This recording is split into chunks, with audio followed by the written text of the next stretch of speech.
Welcome to the English with Kirsty podcast from www.englishwithkirsty.com. Here I'll be sharing with you tips, information and other learning resources so that you can improve your business English.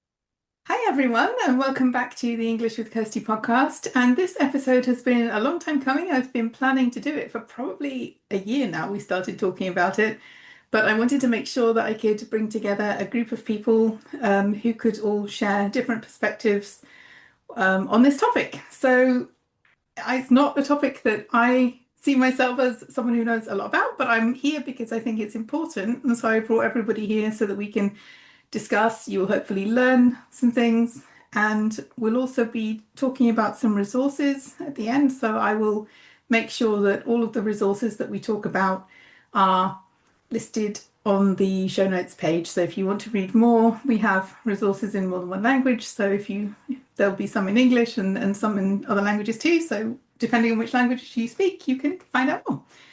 So I think as you can see from the title of this episode, we're talking about inclusive language today. But before we do that, let's find out who's here. So, Alicia, you're first on my screen. Maybe you could just tell us something about who you are, what you do. Hi, Hey, my welcome. name's Alicia, and I'm a translator, subtitler, and inclusive language trainer based in Scotland. And I've always been interested in other perspectives and cultures, and I guess inclusive language is my way to engage with that. And I find inclusive language important because I think it's key for all of us to take into account needs of other people and to include them in our communications. So that's me. Okay, welcome and thanks for coming. So who's next? Inès? Hi, so I'm Inès. I'm an English into French translator and Spanish into French translator. And I also start doing inclusive language training because it's so important. And I feel like why I chose this was because, so I'm French. And in France, when you are like 6 years old, they tell you in school that the masculine gender always prevails over the feminine gender. And that made me an activist first, and then I became a linguist. So yeah, that's what I'm about, like everybody being represented and taken into account in language. Yeah, I think this will apply to some of the other languages that we discuss as well, the same topic. Okay, thank you for that. And Charlotte? Hi, my name is Charlotte. I'm also a trained translator and interpreter. I studied with 4 languages, and I always translated and interpreted into German from very different languages, Spanish, Czech, and English. They are quite particular also when it comes to gender. And I did a lot of research on gender-sensitive language in particular. So my expertise lies more in that area, I would say. However, I haven't worked in this field for quite some time now. And right now I'm actually I'm working with students on their exchange. And I do work with a lot of partner universities all around the world for an Austrian university. So I feel like I do speak a lot to young people, and this topic is super important, I would say also for them, which makes it kind of all the more interesting for me as well. So that's me.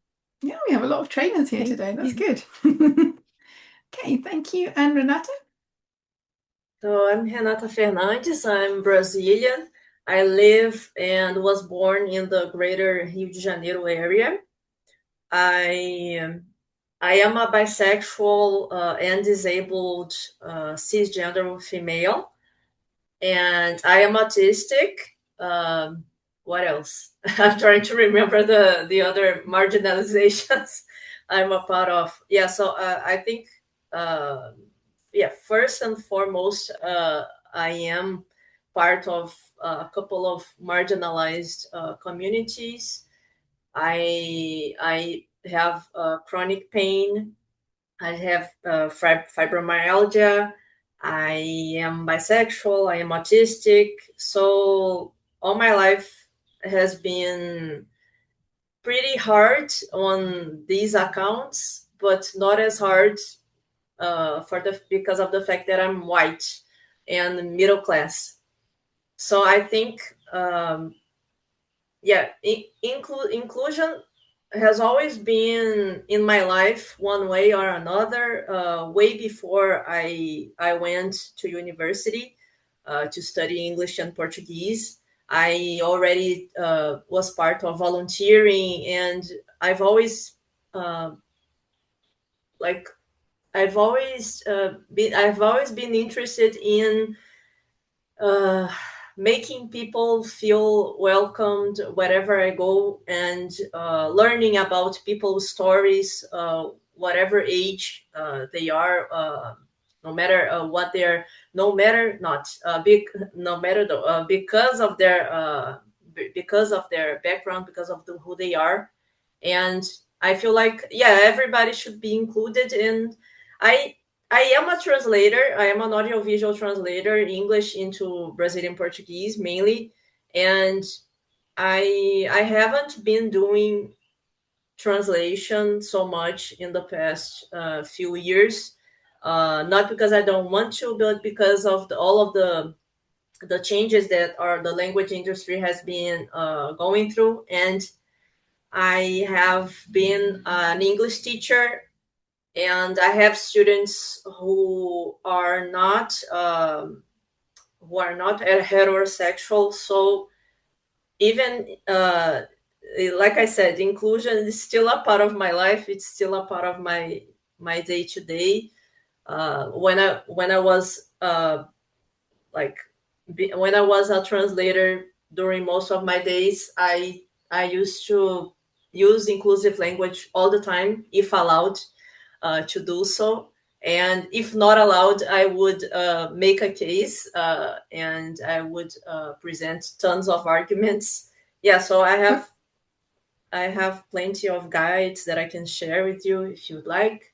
Okay, Yeah, we'll get onto that in a minute, but let's finish the introductions first, because we still have Marina, who hasn't introduced herself, and then we'll come back to the specifics of what translators can do and what listeners who aren't translators can do to be more inclusive, and then at the end we'll come with the guides and the resources that you mentioned.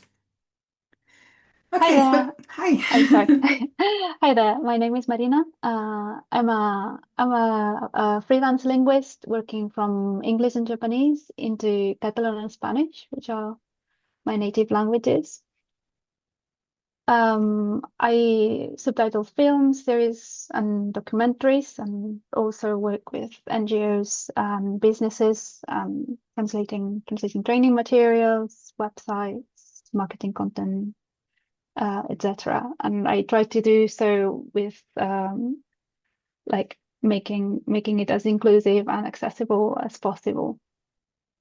I think inclusive language is important to me, because I've also been aware of exclusion from a young age. I'm a cisgender woman, but I've never fit neatly into binary stereotypes of what a girl should be like. I also grew up with Catalan as my mother tongue in a context in Catalonia where most of my peers communicated mostly in Spanish. And I actually also recently got an autism diagnosis, which is something I'm just beginning to understand really, but explains a lot about my childhood. Also, like growing up, meeting other people, making friends that opened my world to new sexualities, gender identities, and relationship models also made me see more clearly like the discriminations that they were facing. So in many ways, I also like had a privileged upbringing, but I did notice these things and made me want to not make other people feel excluded. So that's where my interest comes in. And also, like, I'm a linguist. I love languages. I work with them, and I think that language holds a lot of power and that we should use it for good. Yeah, we have options. We have the choice how we want to use language, and if we use it intentionally, we can do a lot more good that way by making sure that people don't feel excluded, which is going to take me on to my next point. Staying with you, Marina, because you have a definition for us. I thought it would be good to, well, it wasn't actually my idea, no, it was when we were talking on the WhatsApp group about planning this episode, that it's a good idea to start with the definition of what inclusive language actually is, and then we can go into more details about the various languages that are represented here and more general tips as well. So could you read the definition for us? Yeah, so this is a definition by the Council of the European Union. It says, inclusive bias-free language avoids stereotypes and references to irrelevant details. It acknowledges positive qualities in people of all genders and sexual orientations, persons with disabilities, people of all ages, from all backgrounds, and any or no religion, and of any or no religion or belief. So let's try and think about, so the listeners, we're going to have a range of listeners who are listening to this podcast. Many are also working in the language industry, translators, interpreters, but some are not. Most are interested in language or language learning, or basically how we use languages. So can you think of some tips that you can give to the listeners about how we can be more inclusive with our choice of language? Because it's okay, we've got the definition, but how do we make this practical? How do we make this real?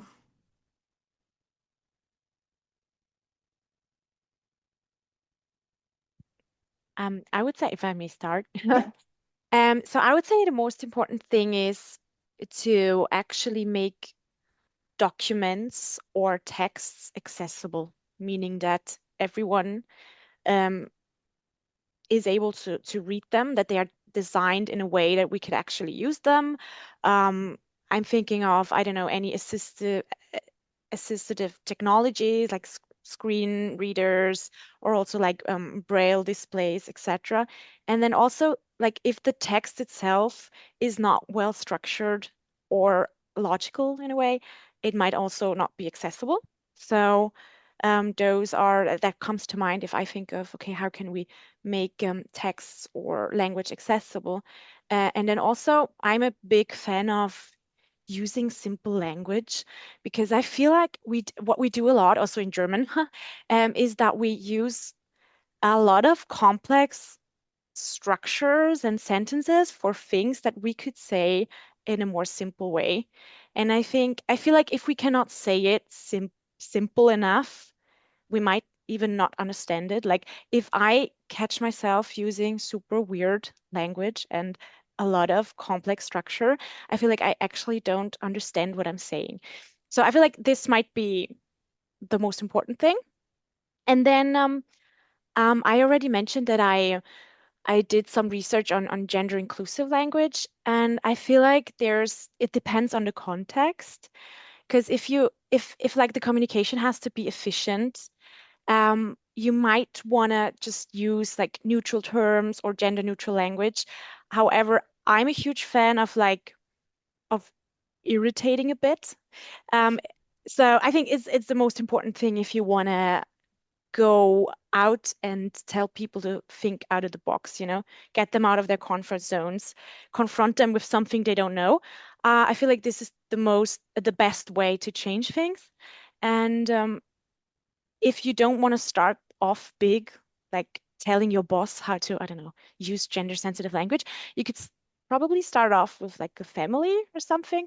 I started off with my parents, correcting them and saying, look, if you say it that way, it might be more inclusive. And, it actually worked. So this might be a nice start.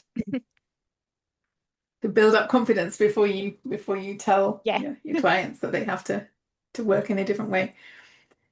And does anyone else want to add anything here? Because I think some there will be topics that are relevant to many or all of the languages that are represented here, and some topics will be only relevant to specific ones. I was going to say, oh, sorry. No, go ahead. Okay, so I was going to say, like, basically, like, we tend to have white, middle class, able-bodied, heterosexual, cisgender men as like the basis for everything. So like you need to ask yourself, like, if someone who is not that sort of privileged person, like how are they going to feel when they read a text? Like how is someone who is non-binary going to feel if they read this text, or a person of color if they see that you're reproducing some stereotypes, or someone with a disability if they see that you're using words that are like can be used as insults. I think this is very basic, and like we should be able to see those things, but sometimes we've normalized some expressions that are very hurtful, and we don't question that. So I think it's very important to question why we say the things that we say, where do they come from, do research, ask questions to people who have the mental space and willingness to answer them, because it's also important to say that people who are facing discrimination should not be made responsible for educating other people. Yeah, about everything, including language institutions as well, because in the case of gender inclusive language, for example, there's a big reaction against it from the in the case of the Royal Academy of Spanish specifically, I'm thinking of. Is that like a guidelines for how I don't know what I'll go more into that when we're speaking maybe about like specifics of the Spanish and Catalan language. But okay, yeah, but yeah, I think it's an important point, but it's also like if we have large language models replicating what's already there, that can only get worse unless we decide to question and to do something differently. I think because there's a big tip would be don't use AI. Yeah, well, agreed. Yeah, a lot of this, whatever you think about AI, a lot of the data that it's working with is biased in a unhelpful way if we're talking about inclusive language. And so I guess everyone has the choices about whether they want to replicate that or not. And if you don't know whether you're replicating it, then you have a choice whether you want to educate yourself. Okay, does anyone else want to add something to this point? Yes, I wanted to react to what Charlotte said about like talking to your parents first.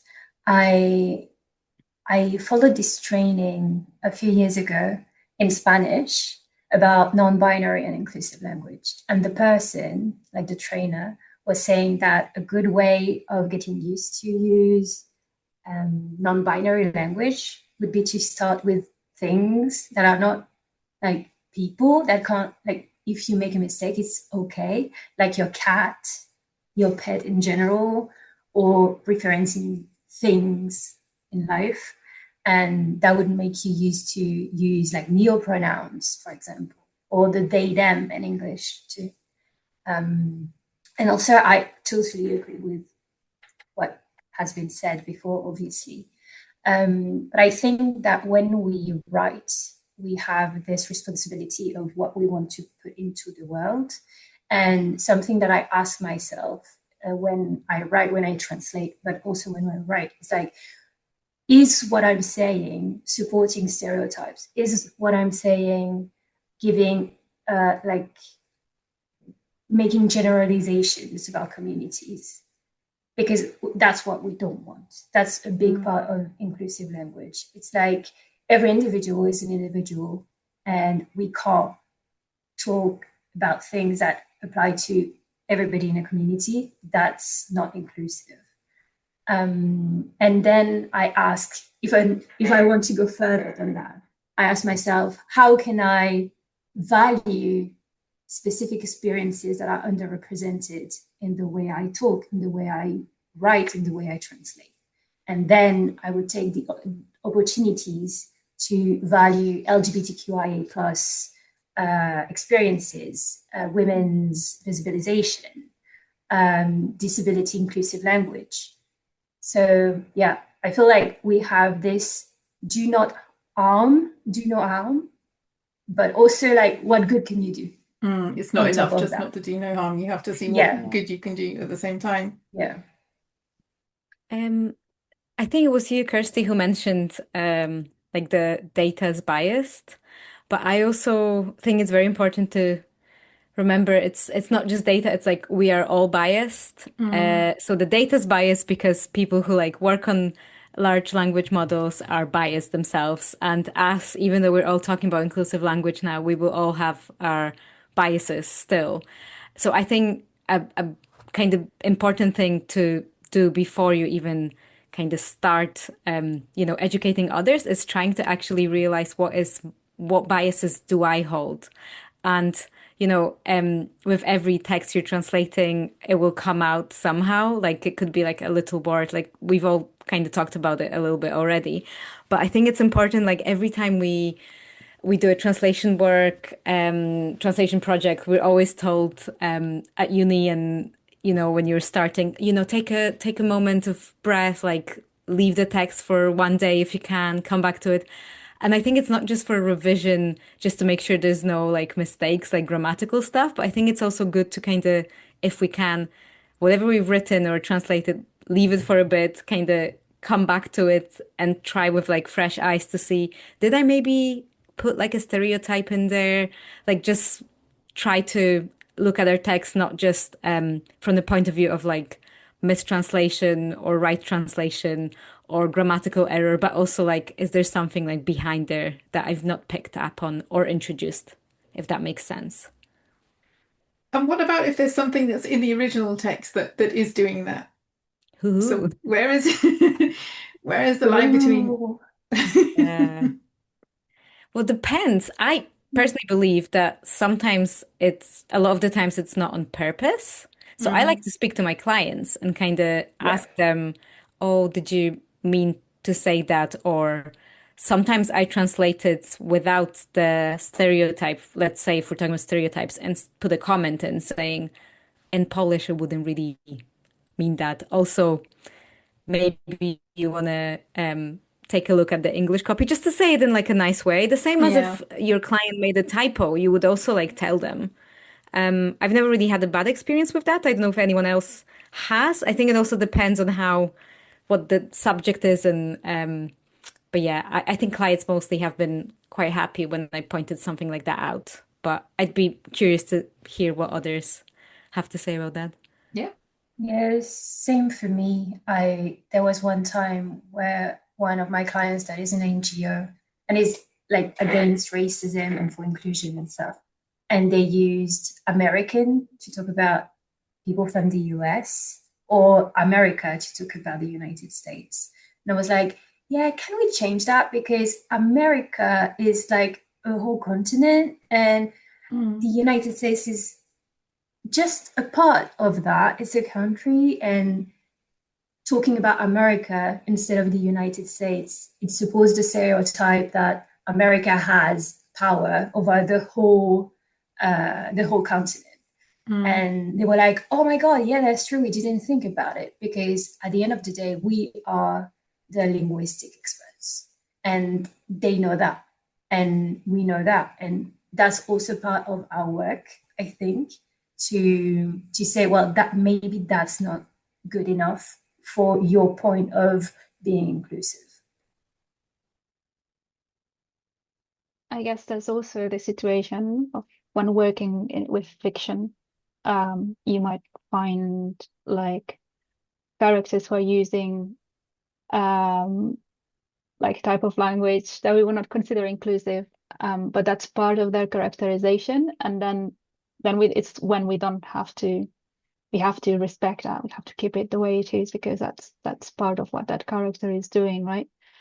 I think something I have struggled with, and I didn't have a positive experience, unfortunately, is in fiction as well, but like working in a game that had it was a remastered game, so I want to think it was just something that came from the original game, and it had really sexist and homophobic scenes with dialogue, and I flagged it out. I raised my concerns and everything, but I never got a response, so I assume that it stayed in the game that way. But in that case, it was not the baddies being homophobic, being sexist. It was the good guys. So that's when I think is a problem. Yeah, should do better.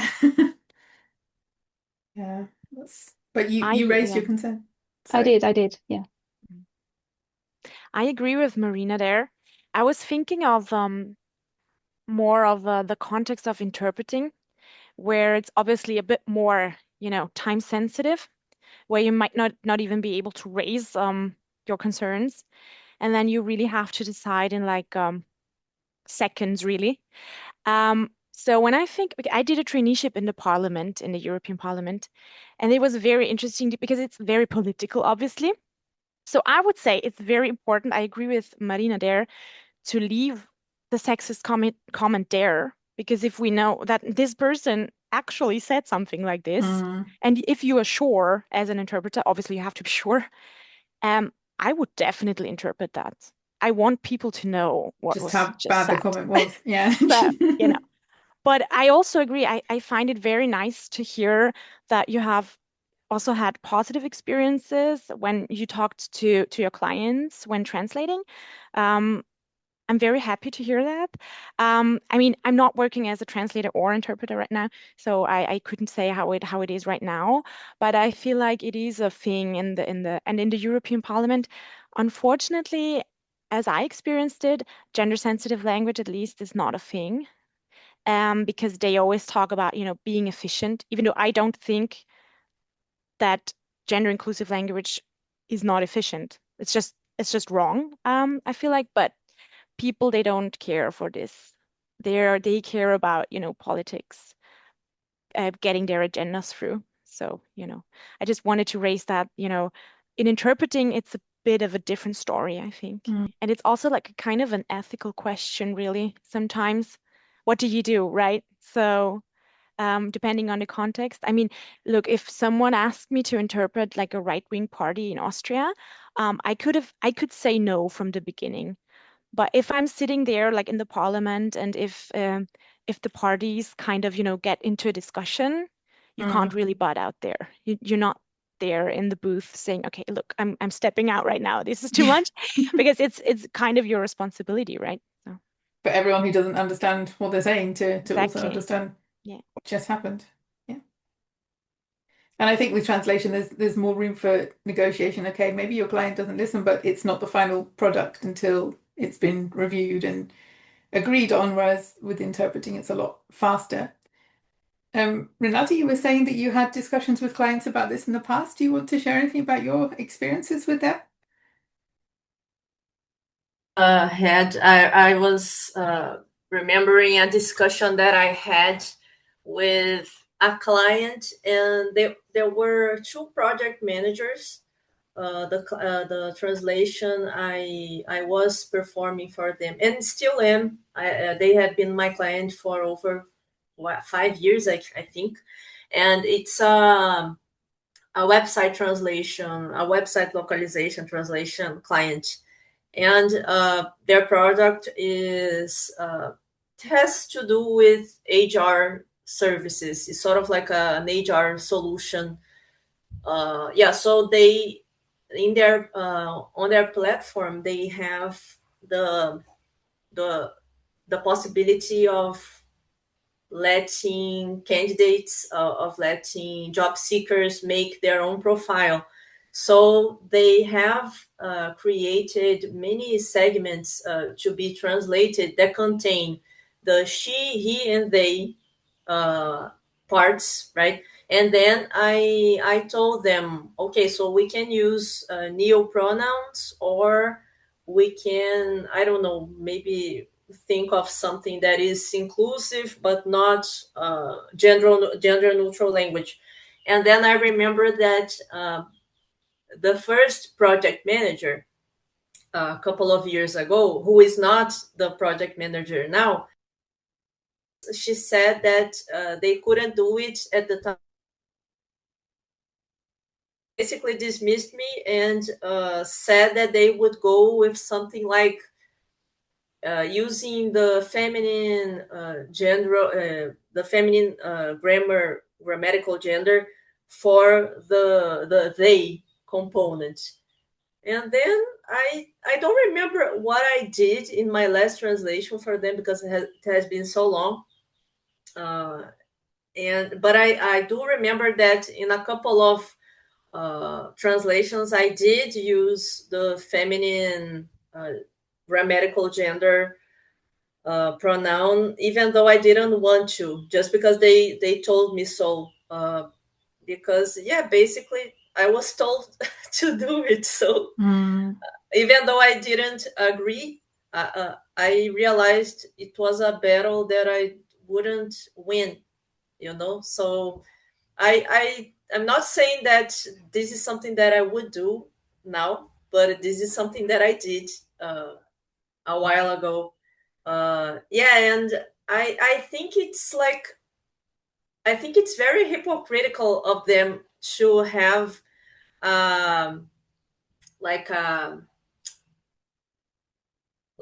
to create a solution that basically deals with people from all backgrounds, and then they sort of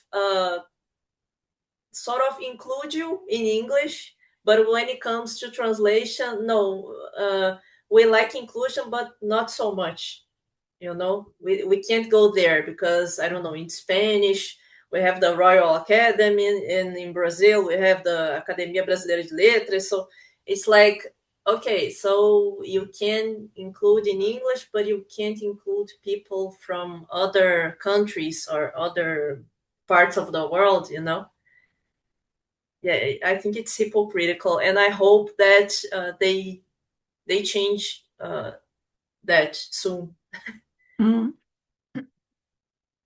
Yeah, because that is one of the things I wanted to get on to in the episode as well, that the fact that we've got people here represented who speak a number of different languages, and I wanted to ask about some of the considerations depending on the language that you're translating into, and whether there are different responses to translating inclusively, because I guess there are guidelines for each language, but and there will also be, because of the ways that the languages are constructed, that there may be challenges in some that don't appear in others. So does anyone want to start this segment with their thoughts on that, or with like an example of something that they are aware of that maybe isn't necessary in English as everyone, or that if you have two other additional languages, like what you need to be mindful of?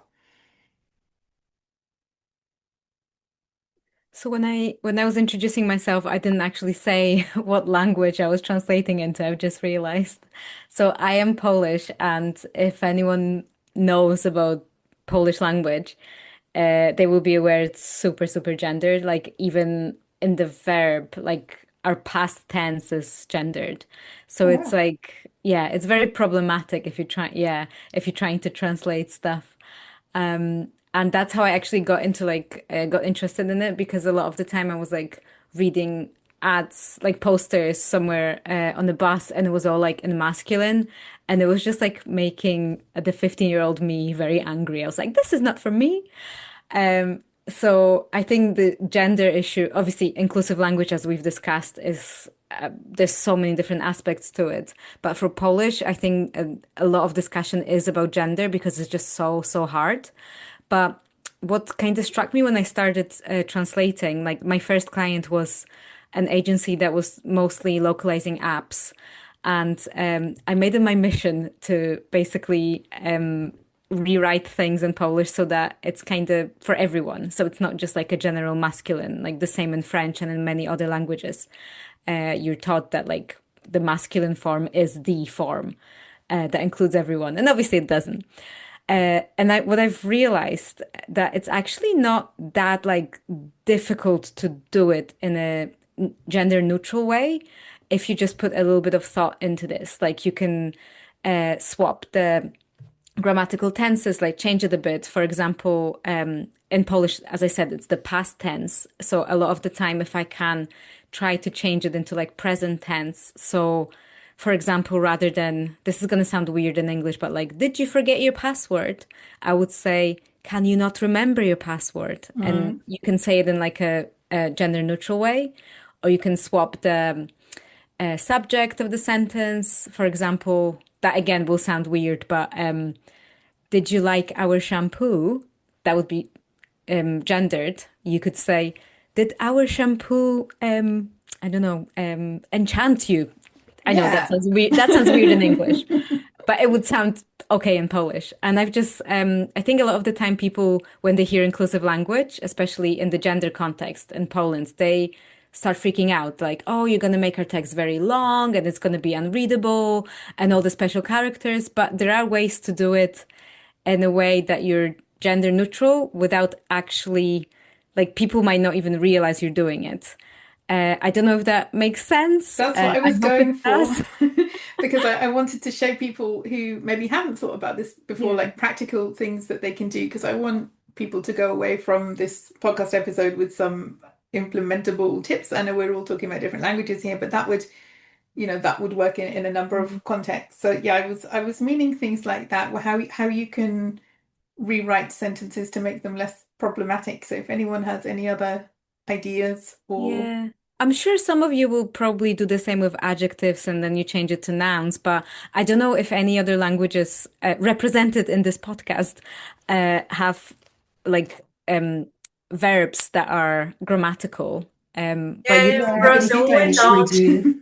In We Brazil, we don't? don't, I think. We don't have, in Portuguese, we don't have, in Brazilian Portuguese, and probably in European Portuguese, we don't have verbs like that. That's very interesting that you said that. Now I want to read about other examples in Polish.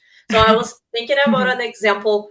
For example, many times when we have like leaflets about birth, they are aimed at mothers, right? But we know that not only mothers give birth, would be like when babies are born, right? Uh, and yeah, when babies are born, I thought also about when people give birth, but maybe this would be considered weird because of the word people, right? In this context, maybe it would be weird. So I thought when babies are born, although we have to use the passive voice, I think it's in this case, I think, and we know as translators that the passive voice should be avoided at all costs. As Charlotte said, we should aim, we should do everything in our power to use simple language. And in in Brazilian Portuguese, we would say mães dão à luz. So in that would be the non-inclusive version of that sentence. So women give birth, mães dão à luz. And the inclusive version in Brazilian Portuguese would be quando os bebês nascem. So when babies are born. Yeah, that's something that I thought about now. Maybe you have a similar example. I would also say in German, you could use the passive voice without making things too weird. And we also have this little word which makes sentences kind of passive without having to use the passive voice, which is kind of nice. However, I don't know. I don't know if I like it because it sounds similar. It's very similar to the noun man in German. So I don't know. In my master's thesis, I actually used Mensch, so like human, translated into human. and made it into this form, which is kind of experimental. I know that, I'm aware, but I had loads of fun with this, so that was great. And yeah, passive voice is fine, I would say. And also for me, being an interpreter, I don't know. I don't like when people say inclusive language is not efficient. I mentioned this because we do have in German, we tend to use, feminine and masculine form, like, name them both, and that's considered inclusive. We all know it's not true. We do have the little nice asterisk, which is kind of the star between the root word and the suffix, which kind of includes all the genders, also non-binary persons. And I love to use that. It irritates people a lot. But once they incorporated this into their, speech, I feel like it's supernatural. It's efficient. It's fast. It's not, it's perfect. I don't know why we don't use it more often. And then also what you could use is the noun person, because we all know that in German relative pronouns are a thing. So you could always say the person, da, da, da, and then a nice plus to it is that the person in German is a feminine, grammatically feminine, which makes it sound even more appealing to me. So if it was a grammatically male word, I wouldn't be as excited about it, but it being feminine makes things kind of better. Yeah, you've got some, and I know this asterisk discussion, I probably have an unpopular opinion, but as a screen reader user, I like it too. I use it too. I think it's really, I know that there are some screen reader users who complain about it, but what nobody talks about is that you can customize your screen reader and have it not read out these punctuation marks. And if you do that, then, it sounds okay. So maybe we should educate ourselves a bit better before we start telling people not to use inclusive language. That's my take on it. But I know that there will be people who feel strongly about that and don't agree with me. But I think for using a screen reader as a reason not to do that, I think is a bit unfortunate when we do have options about how we customize our technology. If I can react on that, because French has also things that are linked to that. Because basically what I agree with all of everything that has been said again. What I think for me in my practice of French and in the way I explain it to clients is that there are different stages of politicization in inclusive language in French. So you have the invisible inclusive language, which is what Renata said and what Alicja talked about. Like, you change your sentence, you change the structure, you use, Charlotte also talked about the word person, that is not a gender neutral word, but it doesn't change depending on the gender of the person. And we also have that. So that would be the invisible inclusive language. And then you have the second stage of it, which is the equivalent of the asterisk in German. But in French, it's very difficult for screen readers, and I think it's important to talk about it. Like, I use it all the time. It's called the midpoint. So it's a dot that is a bit higher on the line. And the problem with that is that some people use the midpoint, some people use a dash, some use a dot. So, and also some people use only one when you have a word in plural, for example. They use one between the masculine and the feminine, and then they use one between the singular and the plural. And there are people that don't use two of them, that only use one. So there are too many different ways of using inclusive language for now, because we don't have guidelines that work for everybody. So this is a difficulty for screen readers, for example. And that's where accessibility is an issue, because if we don't use the same way of doing inclusive language, then technologies, it's more difficult for them to adapt to every single way of doing it. So that's the big thing. like the big thing in France is about that, the midpoint, which again is like inclusive language is not just about that. It's not about that little character. It's about like rephrasing, restructuring, and it's way more accessible, but it's less political. So that's what I say to my clients is like, how political do you want to get? Do you want, like, who is your audience? Is it like everybody, and do you value accessibility above all else, which in a perfect world, it should be accessible all the time. But in reality, it's difficult to find ways to be inclusive, political, and accessible in French. So we have to make choice. We can also like be a bit like show the political side, but not too much, like just put it a bit in the text. So it's like, we know that you're political, but you're also mainly accessible. So, you know, it's like, you have to find that way that is good for you to like to match your brand image, but also to have that impact, like the political impact that you want in inclusive French. And is there like a body that standardizes like guidelines for how French should be written correctly? Or do you have anything that where you could say it would be good if there was like a standard way of only everybody doing the same? Are there any guidelines for French, or is that not something that exists?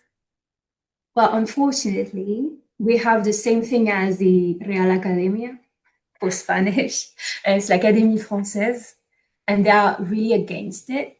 So they are the body that talks, I mean, they talk about language. They are not, well, I'm not going to enter the debate of if they are legitimate to do it or not. But people think that it's like the big boss of language, of French language, and they are against it. So it makes things difficult because the authority is against inclusive language. So everybody is doing their own mix, and like you have things that are more used, like the midpoints is something that is normalizing, but it's difficult to type, for example. So a lot of people that write on the computer, they're not going to use it because it's difficult to type on the French keyboard.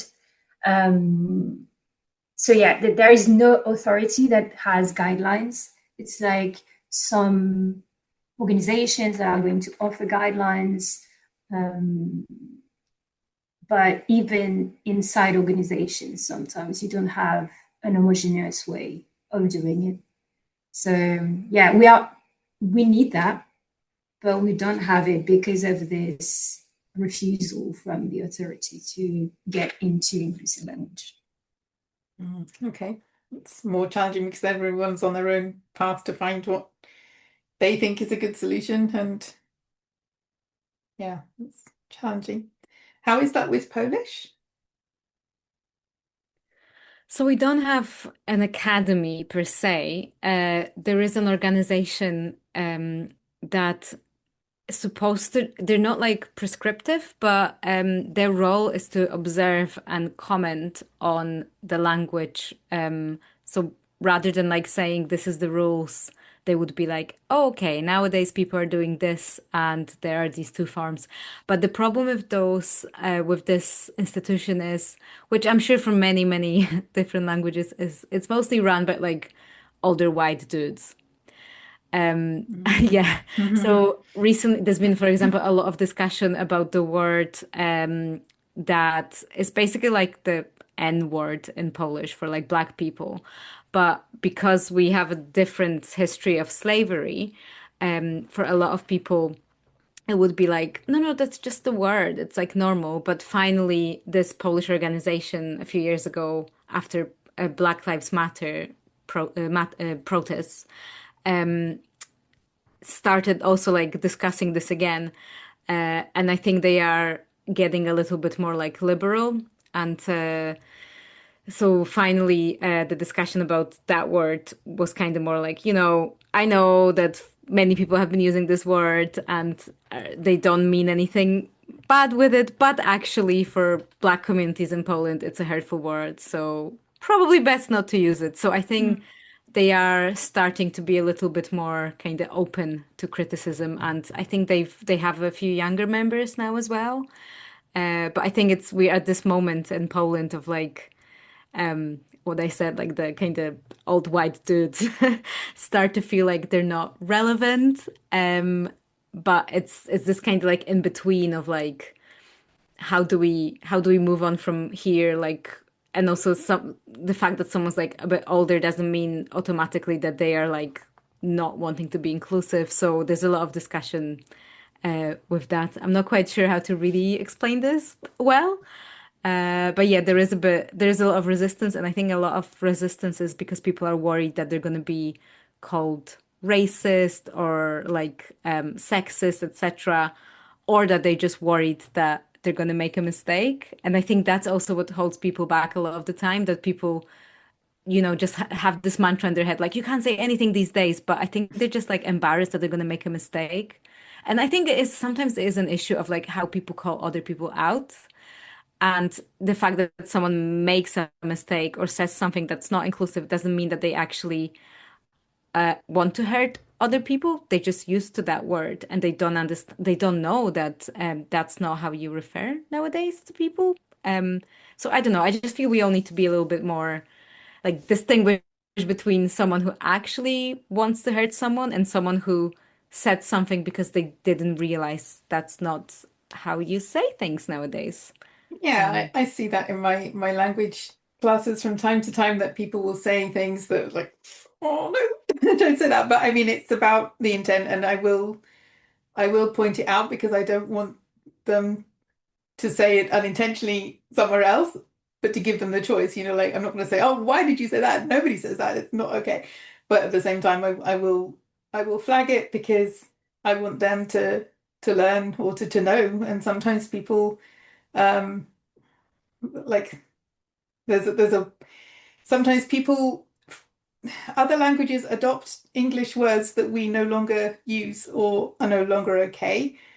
And in English, it's kind of moved on for people who want to be more inclusive. They don't use those words, but they're kind of stuck in Yeah. other languages, and people continue to use them even though I wouldn't. And people just don't know that. They're like, oh, that's an English word though. No, it's an English word. It's just not a very good English word. Um, and I think it's for those of us who are educating as well. It's like, even if it's a language course, I mean, you want people to make informed choices about the language that they use. So I think you're right. We owe it to them to point it out, but in a way that doesn't make them never want to speak again. Like it's that Yeah. balance. And also, another thing is when people argue, for example, in Polish, there's like whenever, because we have this issue of like gender, that a lot of the time women are still not visible, and people just love to say, but in English, no one calls you an actress anymore. So obviously that means that we don't have to use feminine words in Polish. And I'm like, two different languages. So as you said, like either you adopt like English words that are not inclusive anymore, or sometimes people just think that you can take one language and put it in the same bag as the other language, and it's just very different movements. But yeah, my father-in-law has started asking me like questions about like how to actually refer to like people of color and stuff like that, and I find it like incredibly, I don't know, important, I guess, because I've been with my partner for 10 years now. And at the beginning, my father-in-law would say like really inappropriate things, like jokes. And he's just learned, um, I feel, because every time I would comment, I don't know, like not to be like, you're awful, but kind of like to tell him, oh, you maybe shouldn't say that. And I've seen like recently a change of like him kind of like asking me all these questions, like out of interest actually. So I think people can actually change, and it's good. Yeah, curiosity is good because that's how we learn to do better. I mean, I noticed at the beginning, well, I remember at the beginning we were talking about Catalan as well. We haven't really, are there any Yeah, I can specific talk a bit issues you about want to? Catalan and Spanish. Yeah, I Yeah. mean we have the same issues with gender inclusive language. It's like Catalan and Spanish are both Romance languages, and they have two grammatical genders, feminine and masculine. Yeah, in case people might not know that, but like in English, we usually tend to talk about pronouns, and in Romance languages, we talk about grammatical gender, like gender neutral, well, grammatical gender, non-binary grammatical gender. So a bit like French, there's different levels of what you can do to avoid using masculine for everyone, which is what traditionally has been done. Like masculine, according to the norm, has two functions. It has the role of referring to men and males, and then it has the role of include, like supposedly referring to anyone, including everything, which of course like creates problems, right? Like how do you tell Yeah. when it's doing one thing or the other? In many cases you can't, and it's like in cases where it's what you should do according to the norm, there are studies that have shown that our brains don't work like that. If you say los científicos, which would be like male science scientists, I'm not going to picture a mixed group of people. I'm going to picture a group of men in white coats, and that has consequences for society, right? It's I've seen it described as like generic masculine, which is this use of masculine as a generic, not only for masculine reference. It contributes to the idea of a man and a person is the same thing, while being a woman or a non-binary person is a separate thing, right?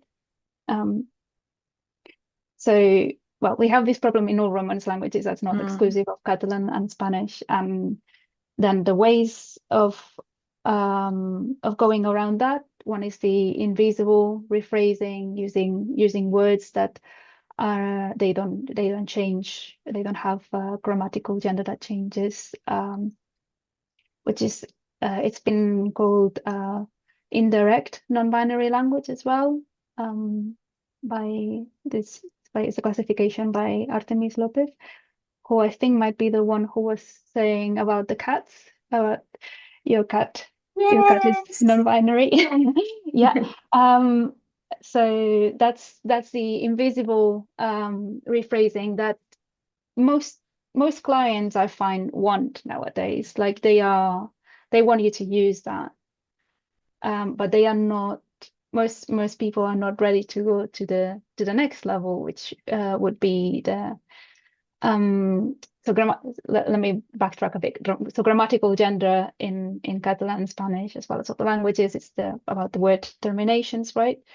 So what people have done to get around this is create new word terminations, which in the case of Catalan, it's the letter with the letter I.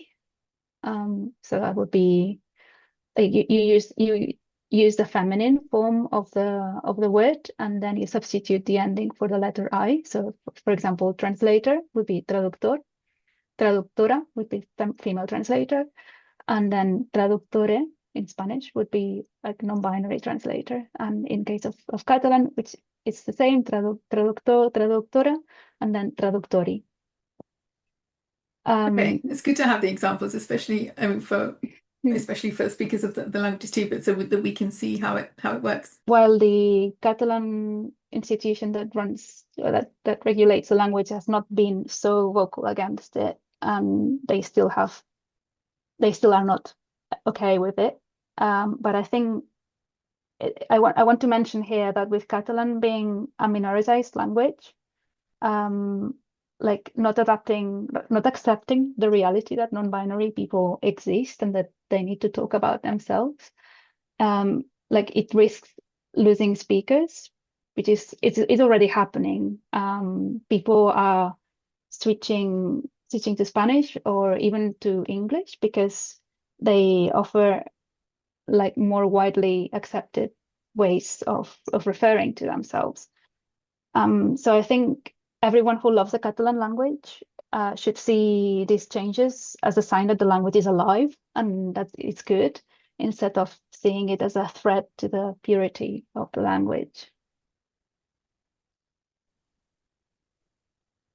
Can I make a comment on like a comparison? Because I love to do that with translators, specifically like people interested in languages. I love how Catalan and Spanish do it in a very easy way. And it doesn't work with French. And this is because in Spanish and Catalan, you have the same ending of the words for like the masculine, like all the masculine are the same and all the feminine are the same. Whereas in French, we have a lot of different endings of words. So if you want to talk about like a translator, a man translator, you're going to say traducteur with E-U-R at the end. But if you want to talk about a worker, it's going to be ouvrier, I-E-R. And it's like you also have a lot of other ones. So we couldn't find something that would work for everything, like for all the endings. That's why feminist movements at the beginning chose the midpoint, like the point I was talking to you about earlier. And the problem with that is that words are fusions between the masculine and the feminine, because they couldn't come up with a new ending of the word. They just fusioned the two endings and put the midpoint in the middle. And in LGBTQIA plus communities, the problem is that we don't think that non-binary people are included when we talk about the male, like masculine and the feminine is still not inclusive of non-binary people. So there is also like a very niche part of linguists that are using like new forms of French. They are inventing new endings to words, like depending on the traditional ending. So this is like very niche. There is only one person, I think, that has studied that, and their name is Alferaz. And the problem again is that it's not that accessible because it creates new words. And also for people learning the language, we already have so many endings. And now we have to learn all of these new endings to words in order to be inclusive. So it's like, personally, I use it like in my day-to-day because I really like the idea of not having a binary, like anything binary about the way I talk. But it's very, like, I don't offer it to my clients if they are not like in the LGBTQIA plus space, because it's not that well known. And also it's not as accessible as other ways of using inclusive language. So it's good for fiction, for example. Like I really like, when I translate fiction, I really like to use that kind of endings if it goes with like the universe and stuff. But as a translator, like a marketing and for companies and NGOs, I don't offer this one, but it's important to know that it exists. And for French speakers who want to know more, is there somewhere where they can find out more, like a list of some of the words or a further explanation in French about it? Yes, you can go on the website from that researcher that is called Alferaz, and they can see, like, they give examples on their website, and it's very interesting because they explain how they came up with all the endings.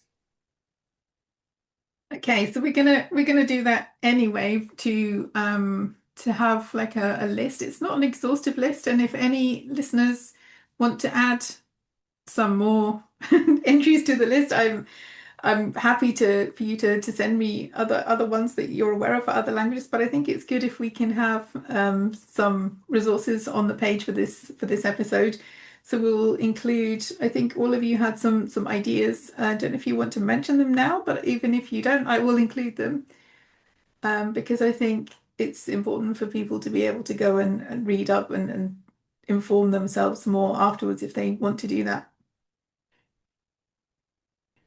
I also have several. I don't know if you want me to mention them. Yeah, mention them and then make So, sure I have them. I'll include them. Yeah, I'll send all the links. So for Catalan, there's a guide called Català Inclusiu i Natural by L'Apostrophe, and this is a very good introduction to the topic of inclusive language. Then there's also the Guia Gramatical del Llenguatge no binari, published by Redverd. I have it here in physical form. This is the result of a project directed by a friend of mine, Jun Moyano, and I participated a little bit. So it's a proposal like explaining the use of the letter I for the endings. And I mean, it is a bit like, it's not, like Catalan is not like French, but we also, like, in fact, the reason that the letter I was chosen is because we couldn't use the E. It's the I, there's many people don't like it because of the sound it makes. That's why it's still not as widespread as the in Spanish. But yeah, it's a really good book. It also has like a part about the reasons why we need it, and then the grammatical guide. Can you access that online? No, unfortunately, you have to buy it. But can you buy an ebook, do you know? Like for That is a good question. maybe? I'm not sure. Okay. I'm not sure. But You it's might be definitely able to get available in it hard delivered. copy. Yeah. Yeah. There's other, like, if you look up you can find other websites talking about this in less detail. Just the good thing about this one is that it has very detailed tables with like pronouns and how they should be written, like trying to unify how we're writing in non-binary language in Catalan for the reasons that Inès was saying, so that it eventually becomes more accessible and something that everyone understands. And I think sometimes people just need examples, don't they? So if there are tables and examples, it helps people to visualize how it works. And then there's also for Spanish, there's several resources as well. Like I recommend Modi, so that's MODII, which is the site with lots of resources on inclusive communication, not only inclusive language, but also like talking about the importance of choosing images that don't reproduce stereotypes, for example, for your texts. And a very good thing that they have is that you can send them questions. So when you've racked your brains and you cannot think of a way of saying something inclusively, then you can send them a question and they give you ideas, which is good. You can check what other people have asked before. I find it really useful. I also, of course, recommend reading articles by Artemis Lopez, who I mentioned before. They are a linguist and PhD student who researches the use of non-binary language in Spanish. Yeah. And I think they have a website, is that right? Yeah, they have a website. I'm going to send you the link as well. Okay, then we'll include that too.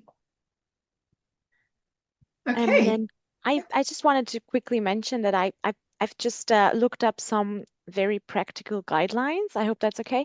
And they mainly come from universities, because I feel like it's really nice to go to the source, because they're like at universities research happens, right? So it's kind of, I like to compare it with medicine. You also like to go to hospital where they teach, because that's where the research happens, right? So I included a few links to some Austrian university guidelines for gender inclusive language, and they are all very inclusive. I would not recommend using any resources from Austrian public services, because it goes into the opposite direction. So we are actually, for example, I'm living in Lower Austria, and they just, I think last week published that it will be prohibited to use gender-fair language in documents published by the Lower Austrian Parliament. So I wouldn't at all recommend using like something from the public sector, but rather use university resources. Yeah, I found, I don't know if I'll find it again, but I found a resource about, it was in German, but it was about all the ways to like break the rules without breaking the rules if these kinds of prohibitions come in, like, you know, how you can all Yeah. the creative ways you can like ignore the fact that that's, you know, like without Yeah. doing something inappropriate that they Mm. would have a problem with, but at the same time still but It's that very was sad. very Yeah. specific to German, but it was still cool that somebody had taken the time to put that list together. But yeah, there can be a big difference, which is why it's good to have these kind of resources that have been recommended, because because you know that they are ones that other people have found to be useful and helpful and not going in the other direction. Okay, does anyone have anything else that you want to add? Anything that we didn't cover in the questions, or any final tips or any ideas? Yeah. I wanted to talk about the resources too. Mhm. So I mostly centered my research on like big guidelines that you can follow in order to be inclusive in any language, which is, I think, the basis of what we should all do. So there is this book by Susan Werdheim that is called The Inclusive Language Field Guide, that is about like concepts, like how are you respectful to everybody, basically, more than just in that language, how do you use it? And also there is like a decolonizing language toolkit by the Swana Clement Serins, and Oxfam made an inclusive language guide. So that's like, these are main, like they are on English, but they are also very interesting because they can be applied to every language. And about French, there was Alferat that I talked to you about. But if I can do like auto motion, I don't know how to say it in English.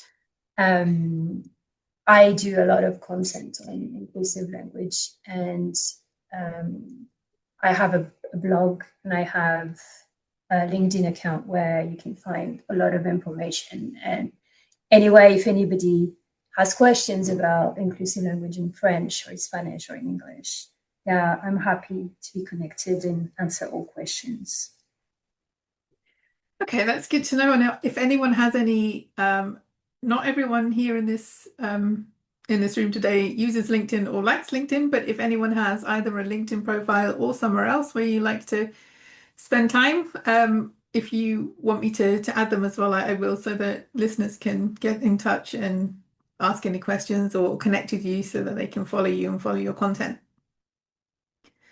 So as well as all our resources, I will include the links to people who want to add them there.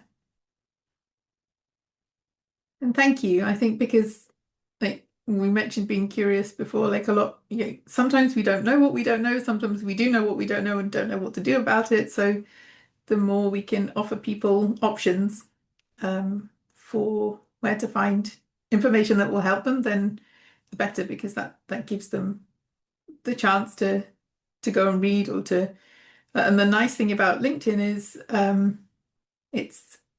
it's not like reading an entire book at once. It's like you see an article, then you see another article, and it's giving you the chance to inform yourself in an ongoing way, rather than thinking, because like we never stop learning, or we shouldn't ever stop learning.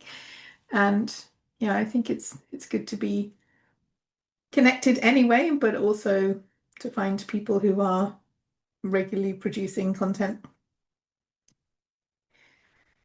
Okay, anyone else want to add anything? Yeah, I have a great page which is started as a Polish page, but they have lots of different languages there as well. It's called Pronouns page, and it is again about non-binary language. And it's got like lots of great resources. And I also really like this book by Karen Ian, The Conscious Style Guide. And I also have my newsletter as well every 2 weeks. So I'll also send you a link to that. Yeah, I think I haven't read the Conscious Style Guide, but I think the author was on a podcast that I listened to talking about it, and I think, is there a newsletter that goes along with that too? I'm not Yeah, sure. she Yeah, also has there is. a monthly newsletter, although recently it's not been coming out every month. Okay. But yeah, it's super, super helpful. So it's great. And I didn't know you had a newsletter, so that's good. I will be signing up. Okay. Yeah, lots to think about then, and lots to read. Okay, well, thank you. Has anyone else got anything you want to add, or? And this has been a fairly long episode, but I think it's important that we've got everyone here and we've got a lot to talk about, so I expected it to be quite long. So I hope that the listeners have. I hope you've enjoyed it. I hope you've learned something. I hope you've gone away with some things to think about, but also some practical tips about what you can do, like the small implementable changes that we can all make.